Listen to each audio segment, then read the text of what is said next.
Bashkia Fier vijon investime në shërbim të komunitetit, po shkojnë drejt përfundimit punimet për sistemimin e sheshit dhe të hapësirave publike në bllokun e pallateve pranë zonës së njohur si Pallatet Sharr në lagjen Konferenca e Pezës në Fier. Ndërhyrja ka ndryshuar ndjeshëm pamjen e kësaj zone, duke e bërë atë më të rregullt, më funksionale dhe më të përshtatshme për banorët. Ky investim është pjesë e ndërhyrjeve të Bashkisë Fier për rihabilitimin e hapësirave publike, me synim për mirësimin e infrastrukturës urbane dhe rritjen e cilësisë së jetesës në lagjet e qytetit. Punimet ku përfshin edhe ndërhyrja në infrastrukturën nëntoksore, kanalizimin e ujrave të zeza përveç sistemimit të sheshit, kanë krijuar kushte më të mira për lëvizjen e banorëve dhe shfrytëzimin e përditshëm të kësaj hapësire.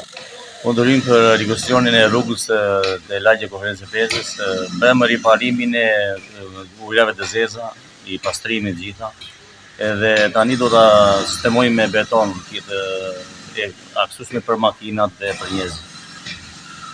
Do të shtrohet kjo rrugë?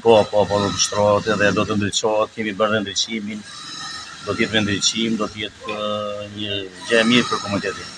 Me këtë ndërhyrje është sistemuar e gjithë hapësira publike, duke e kthyer atë në një ambient më funksional, më të pastër dhe më estetik për banorët. Punimet janë drejt përfundimit dhe shumë shpejt zona do të jetë plotësisht në shërbim të komunitetit, ka theksuar i njëjti burim. Sipas tij, rihabilitimi i hapësirave publike do të vijojë edhe në lagje të tjera në kuadër të investimeve për një qytet më funksional, më të pastër dhe më miqësor për qytetarët. Ky investim është pjesë e punës në Bashkinë Fier për rihabilitimin e hapësirave publike dhe përmirësimin e kushteve të jetesës në lagjet e qytetit.